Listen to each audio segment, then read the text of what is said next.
जी, और एक महत्वपूर्ण बिंदु इसके अंदर ये है कि जिस तरह के मंत्री हैं, चाहे वो अश्विनी वैष्णव हो या कि जो है वो निर्मला सीतारमन हो या कि पीयूष गोयल हो या कि गडकरी हो या जयशंकर जैसा अ, विदेश मंत्री पहले कब था कि जो देश के बड़े-बड़े महाशक्तियों के लोगों को और बड़े-बड़े अखबारों के जो है वो धुरंधर पत्रकारों का जो है वो उनको ठोस और सही जवाब देते हैं और भारत एक एक शक्तिशाली जवाब देते हैं, एक एक और वो फैक्ट बेस्ड आंसर देते हैं। और भारत आज जो है ना एक छोटे बच्चे की तरह से सहमा-सा वो पहले नहीं खड़ा है, जैसे पहले बहुत सारे चित्र हैं कि भारत के प्रधानमंत्री थोड़े समय में बस सिर्फ जो है ना वो आप समझिए कि फिदेल कास्त्रो के साथ फ़ोटो और क्या कहते हैं इसके यासिर अराफ़ात के साथ बड़ी गलबैयाँ वाली फ़ोटो देख-देख करके हमारे देश के लोग कूद फानते रहते तो उससे लेकिन मैं एक और बात आपको साझा करना चाहता हूँ। मैंने कुछ काम करने का मौका मिला है इंजीनियरिंग में, मैन्युफैक्चरिंग में, मशीन वगैरह बनाने का। तो ये वंदे भारत ट्रेन में के बारे में देखा, समझा और ये भी पता लगा कि भई एक व्यक्ति का ड्रीम था जिसका नाम सुधांशु मणि था।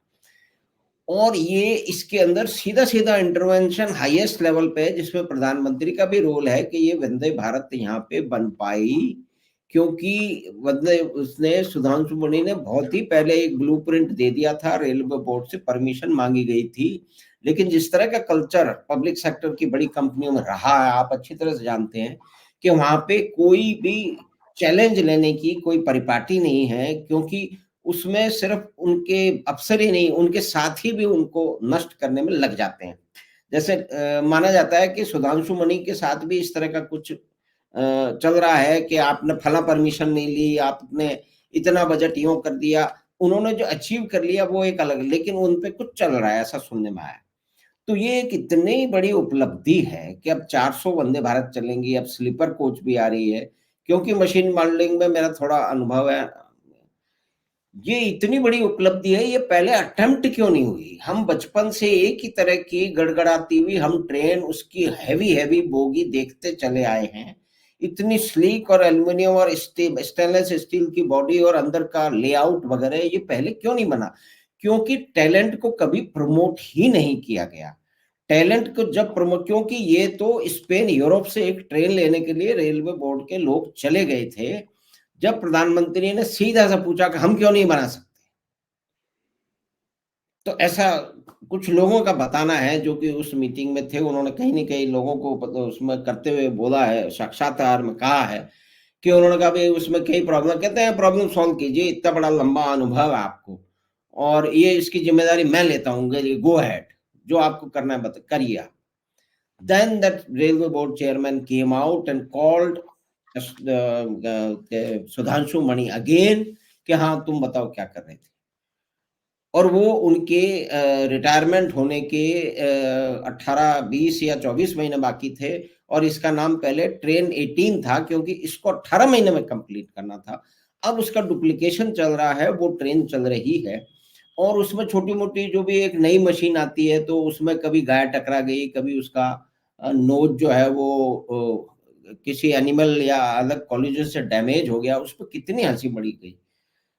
लेकिन ये इसलिए हो रहा है, ये ट्रेन एक एक प्रतीक है कि आपने इवेंचुअली आज 70-75 साल बाद जाके हमने अपने जो टैलेंट हैं, विभिन्न क्षेत्रों में, उसको हमने रास्ता दिया है, उसको पंख दिए हैं, उनको कार्य करने की इजाज़त दी है, उनको जो चाहिए उनको रिसोर्सेज़ उपलब्ध कराए हैं, तब ये हो पा रहा है। पहले ये नहीं होता था और इसका मुख्य कारण पारिवारिक कंट्रोल है पॉलिटिकल पार्टी का, जहाँ पे उनके पार्टी के जो भी लोग हैं, उनसे ज़्यादा समझ के लोग, ज़्यादा समझदार लोग, ज़्यादा पढ़े-लिखे लोग, ज़्यादा टैलेंटेड लोग उनको चाहिए ही नहीं।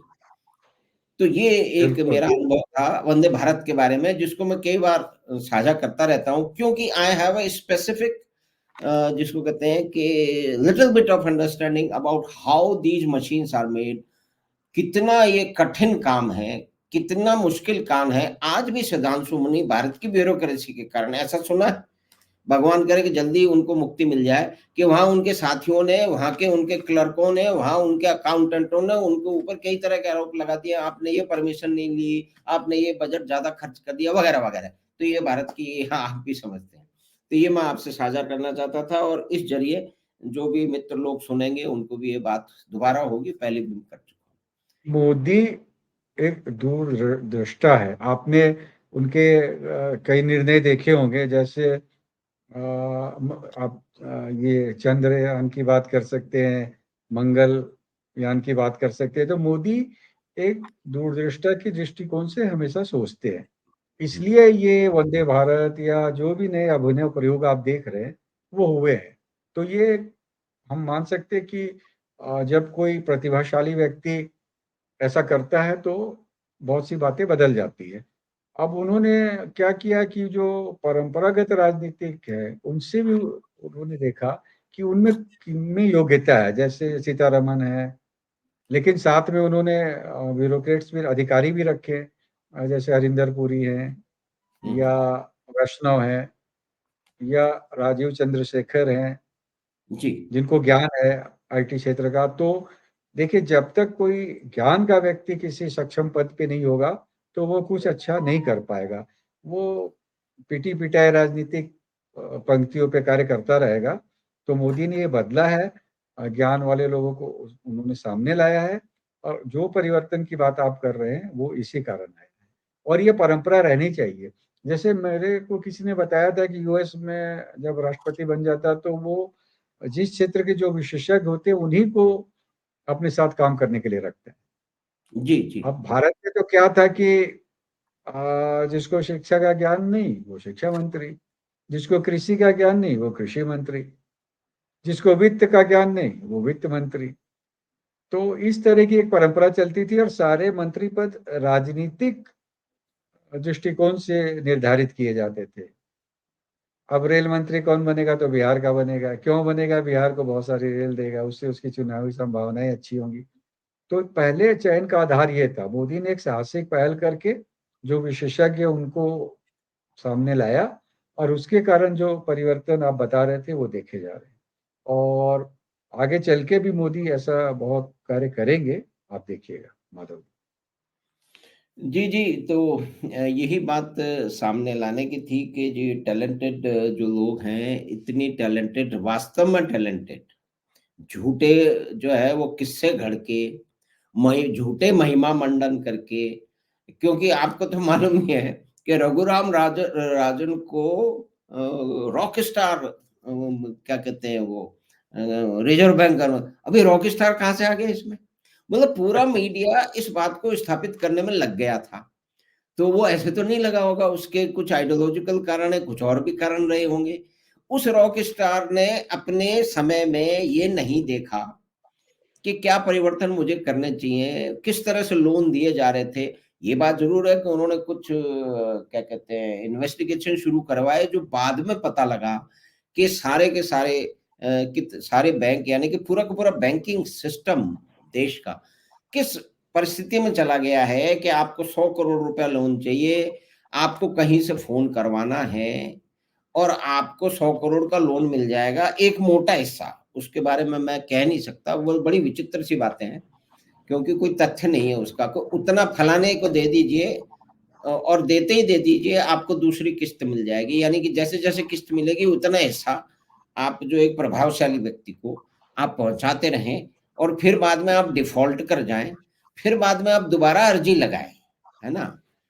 और उसमें ये कहें कि साहब जो है वो हमें बाज़ार में ये हो गया, फलाना ये हो गया, कोविड आ गया, मंदी आ गई, हमें उभरने के लिए अभी 200 करोड़ और चाहिए। तो फिर वही पुराना वाला फ़ॉर्मूला चलेगा, और इसमें तो मंत्रियों ने अपने मनमोहन सिंह जी को चित्र लिखे हैं कि भई आपके इंटरवेंशन से हम मुश्किल से, हम संकट से उभर गए, और हम अब बड़ी भारी तरक्की करेंगे, और देश के अंदर ये ला देंगे, वो ला देंगे, ऐसे तो पत्र जो है वो सामने आ चुके हैं।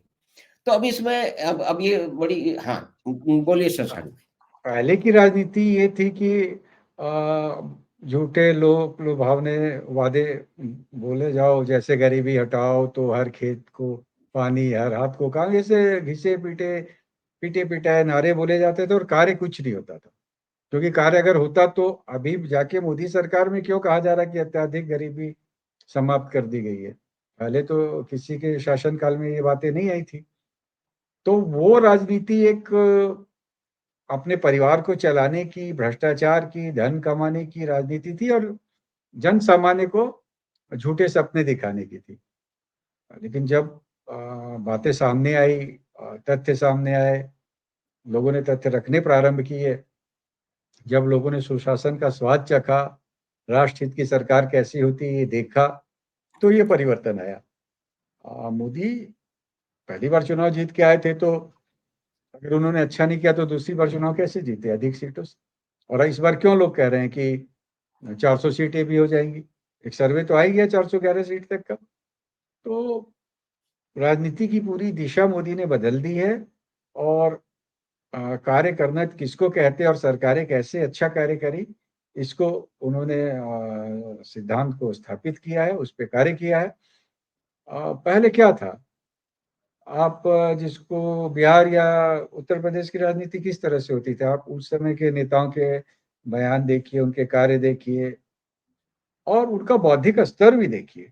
देखिए, जब एक अच्छा पढ़ा लिखा व्यक्ति जो नए संसार को जानता है, जब वो किसी प्रभावी पद पे आता है या अधिकार के पद पे आता है, तो वो बहुत चीजें बदल देता है। जैसे एक चंद्रबाबू नायडू के बारे में कहा जाता था कि वो साइबर क्रांति के जनक थे हैदराबाद में। ठीक है, चुनाव में हार जीत लगी रहती है, लेकिन उन्होंने ये बातें सोची।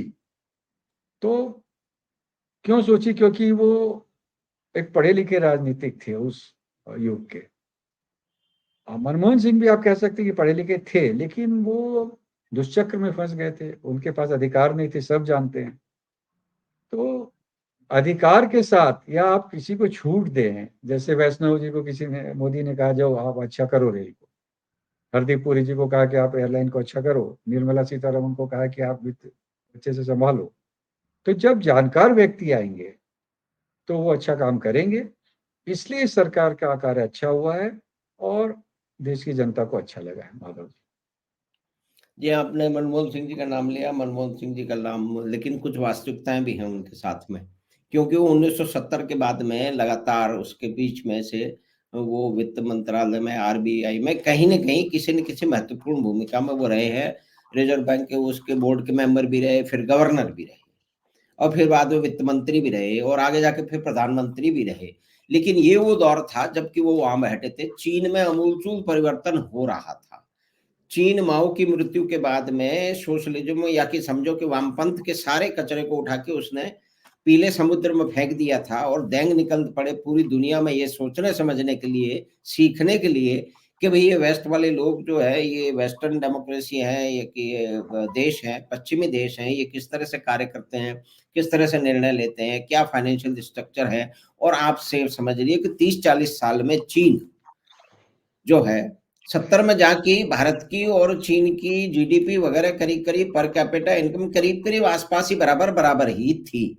और उसके बाद के अंदर अब कितना जंप लग गया, यानी कि चीन इस दौरान में, जबकि उस बात की शुरुआत हो रही थी कि वो इंटीग्रेट कर रहे थे वेस्टर्न टेक्नोलॉजी के साथ में, व्यापार के साथ में, वे ऑफ डूइंग थिंग्स के साथ में, शिक्षा के साथ में। वो कह रहे थे हमारे बच्चों को पढ़ाओ, आप अपना लॉक स्टॉक बैरल, अपना मनी, अपना सामान, अपनी मशीनें लेके आ जाओ, हम आपको बिजली देंगे, आप हमारे लोगों को रोजगार दो और जो करना है वो करो। और इस तरह से चीन फैक्ट्री बन गया। अब जैसे चीन में कुछ मित्र लोग फैक्ट्रियां चला रहे हैं, उनसे जब चर्चा होती है तो ये माना जाता है कि हमारे बहुत सारे जो विद्वान लोग हैं या कि कुंठित लोग हैं, वो ये कह देते हैं कि जो है वो चीन से पहले तो जो है ना 100 रुपए का सामान आ रहा था, अब 300 रुपए का कैसे आ रहा है, हा हा हा हा। भाई उनको ये समझना चाहिए कि चीन इंटरमीडिएट प्रोडक्ट और रॉ मटेरियल का, केमिकल टू मशीनरी टू टेली, आई मीन उस सब का वो एक ऐसा निर्माता बन गया है कि अगर आपको भारत में एक फैक्ट्री चलानी है, चाहे वो केमिकल हो, चाहे वो मेडिसिन की हो, चाहे कि वो इंजीनियरिंग गुड्स की हो, वहां पे कोई भी चीज चीन से आ रही है तो वो तभी वो फैक्ट्री चलेगी अगर वो चीन से आज की तारीख में। क्योंकि ये चीन आज हिंदुस्तान वो लगातार छलांग मार के उस स्थिति में नहीं, क्योंकि we lost so many years, और फिर नहीं भी हम हुआ उस क्या, तरह। हाँ। हुआ क्या है कि जिन आप चिंतकों की बात कर रहे हैं, जो कचरे हैं, उनको आर्थिक ज्ञान है नहीं। अब वो, आप समझ रहे हो कि व्यापार क्या है, उद्योग कैसे चलते हैं, वो तो सीधा साधा आंकड़ा उठाया, उसके जो अन्य कारक है उन पे गए नहीं और कुछ भी लिख दिया, बोल दिया। तो अंतर कौन करता है उत्पन्न? जो व्यक्ति उस क्षेत्र का जानकार होता है। तो ये लोग जानकार है नहीं। इसलिए आप जो बात कह रहे हो कि चीन का कैसे आयात बढ़ा, अब आयात किस वस्तु का बढ़ा? क्या वो हमारे उद्योग को सहायता देने का ये कार्य रॉ कर रहे मटेरियल थे, नहीं, रॉ मटेरियल या इंटरमीडिएट। वह फिर, हाँ, या बने बनाए सामान आ रहे थे? तो इन सब मामलों में मोदी सरकार सजग है। वो चीन को कोई छूट देने वाली नहीं है। जहां अत्यावश्यक होगा वहीं पे चीन कुछ कर पाएगा, व्यापार से संबंधित बातें भी। नहीं तो मोदी सरकार एक सक्षम और समर्थ सरकार। अब चूंकि आप उद्योग समझते हैं तो आपने ये बात समझा दी। अब वो जो आंकड़ा लेके बैठा है उसको उद्योग की समझ ही नहीं। वो एक पत्रकार है जो मोदी विरोध से पीड़ित है, तो वो इसी तरह की बातें करेगा। तो हम तो ऐसे लोगों को पकड़ते हैं और जो ऐसे गलत बोलते हैं उनको अच्छे से दर्पण दिखाते हैं कि पहले भाई अपना आर्थिक ज्ञान अच्छा करो, फिर आके ये सब भाषण देना। हाँ। नहीं है तो मत करो। जी शशांक भाई, तो कुल मिला के ये है कि वो जो चीन में फैक्ट्री चलाने वाले मित्र हैं, अ, उनके अनुसार वहां पे जो भी सामग्री वो जो यूज कर रहे हैं, और दूसरे भी जो इंटरमीडिएट गुड्स हैं, पार्ट मशीनरी है, या कि रॉ मटेरियल है, या प्रोसेस गुड्स है which needs further processing in India, वो सारा का सारा 20 से ऊपर परसेंटेज कम है। तो भारत की अगर फैक्ट्री को रॉ मटेरियल चीन से आ रहा है, तभी वो फैक्ट्री चल रही है फिलहाल, क्योंकि वो भारत में बन नहीं पा रहा। वो साधन सुविधाएं, वो इकोनॉमी ऑफ स्केल है नहीं। दूसरी बात है, वो बता रहे थे कि अगर एक मशीन एक दिन में 14,000 पीस बनाती है चीन में, वही मशीन भारत में 8,000 पीस बनाती है। आप ये देखिए कितना अंतर है। यानी कि प्रोडक्टिविटी जो है, इक्विपमेंट और रिसोर्स प्रोडक्टिविटी, पहले तो ये सिर्फ सिर्फ प्रोडक्शन यानी फैक्ट्री लेवल की ही बात है कि मशीन एक है, चीन में 14,000 पीस बना रही है, भारत में 8,000 बना रही है। तो कॉस्ट पर पीस या इकोनॉमी ऑफ स्केल कहाँ चला गया? तो ये एक अंतर है। फिर ट्रांसपोर्टेशन, लॉजिस्टिक्स, वो दूसरे एंगल आ जाते हैं, इसका मतलब हम पीछे रह जाते हैं। तो ये बहुत ही चर्चा हुई, लेकिन एक जो बड़ा महत्वपूर्ण और आजकल विषय सामने है, आने वाले टाइम में आने वाला है, उसके वीर भी आपसे जो है वो टिप्पणी ले लेते हैं कि ये जो लगातार हमारे देश के बहुत सारे लोग वीर सावरकर को गाली देते रहते हैं, और मैं सावरकर नहीं हूँ वो भी बोलते रहते हैं, वो तो एक राजनीतिक वितंडा है, उसको छोड़ दें। लेकिन बाकी भी मीडिया में और एकेडमिक्स में जो माफी वीर, क्या उनको माफी मिली? मतलब ये जो पिक्चर आ रही है अभी, स्वतंत्र वीर सावरकर, जो कि रणदीप हुड्डा ने प्रोड्यूस भी किया, डायरेक्ट भी किया, खुद भी अभिनय किया है, उनका इंटरव्यू देखने का मौका मिला। तो बहुत सारी चीजें वो विक्रम संपत की किताब में भी है, और उसमें भी है। तो वो उसके ऊपर आगे चल के क्या होगा, आप उस पर जरा टिप्पणी करें। जो भारतीय वीर सावरकर की निंदा करता, वो भारतीय ही नहीं है। इस व्यक्ति ने इतना कार्य किया, इतना त्याग किया। इसके बच्चे की मृत्यु हो गई। अपनी पत्नी को जब ये काला पानी में जा रहे थे, क्या कहा, पढ़ लेंगे तो आप की आंखें भीग आएगी। उस व्यक्ति के विरुद्ध बातें करना एक घोर निंदनीय है, कृतज्ञता है। बिना जाने लोग कह देते हैं कि माफी माफी माफी। अरे क्षमा एक अस्त्र भी हो सकता है, एक रणनीति भी हो सकती है। सावरकर ने कभी भी अंग्रेजों का विरोध नहीं छोड़ा, और सावरकर के प्रति अंग्रेज भयभीत नहीं थे, तो उनको दो दो बार काला पानी की का दंड क्यों मिला? तो इस पे एक विस्तृत चर्चा करेंगे माधव जी। सावरकर जी। 22 को ये जी हाँ, जी हाँ। चलचित्र लग रहा है, तो हम लोग हम्म। 21 की शाम को इस पे हम्म। बैठ के बात करेंगे कि सावरकर की निंदा करना कितना निंदनीय है। अरे किसी का भी मूल्यांकन उसके पूरे कार्यों से होगा ना। माफी या क्षमा, जिस ये लोग माफी बोलते हैं, हम तो क्षमा बोलेंगे। क्षमा का एक पत्र क्या लिख दिया, उससे क्या होता? सावरकर ने जो प्रेरित किया, लोग कहते हैं कि गांधी तक सावरकर से प्रभावित थे, इंदिरा गांधी ने सावरकर की जी, बुरी बुरी प्रशंसा की है। जी, जी। महात्मा गांधी सावरकर से मिलने जाते थे, सुभाष चंद्र बोस और भगत सिंह उनको प्रेरणा मानते थे, और ये लोग कहते हैं कि वो व्यक्ति ने क्षमा मांग ली। मात्र एक क्षमा मांगने से किसी का व्यक्तित्व नीचा नहीं हो जाता। इस पे एक विस्तृत चर्चा करेंगे माधव जी, 21 की तिथि को बिल्कुल, करेंगे। बिल्कुल, मैं यहाँ भी और रेखांकित करना चाह रहा हूँ कि क्षमा उनको मिली नहीं। मतलब जो हाँ, लोग राजमहलों की तरह से जिनकी जेलें बनाई गई, उनके बिल्कुल, अनुयायी ये कह रहे हैं जिसको 200 साल 2 बार का मतलब जो है वो दंड मिला, कारावास मिला, मतलब आजीवन कारावास 2 बार का। तो ख़ैर इस पे एक विस्तृत चर्चा अलग से हम करेंगे। तो ये बात थोड़ी शुरुआत करने के लिए छोड़ दी है हाँ, मैंने। तो शशांक भाई, ये बहुत ही रोचक और विस्तृत अलग-अलग आयामों पे चर्चा हुई है, उसमें आपने अपनी महत्वपूर्ण जानकारी साझा की है, उस पे टिप्पणी की है, तो आपका बहुत-बहुत धन्यवाद। हम आपसे फिर मिलेंगे इसी तरह की और वित्तीय क्षेत्र की कोई बात करने के लिए, क्योंकि ये जो है वर्ष जो है समाप्त हो रहा है, नए वर्ष की शुरुआत हो रही है, तो उस समय अभी क्या कुछ होना चाहिए या करना चाहिए निवेशकों को और आगे क्या परिस्थितियाँ रहेंगी, तो उसके लिए आपके पास फिर लौटेंगे। तो बहुत-बहुत धन्यवाद आपका शशांक भाई। धन्यवाद।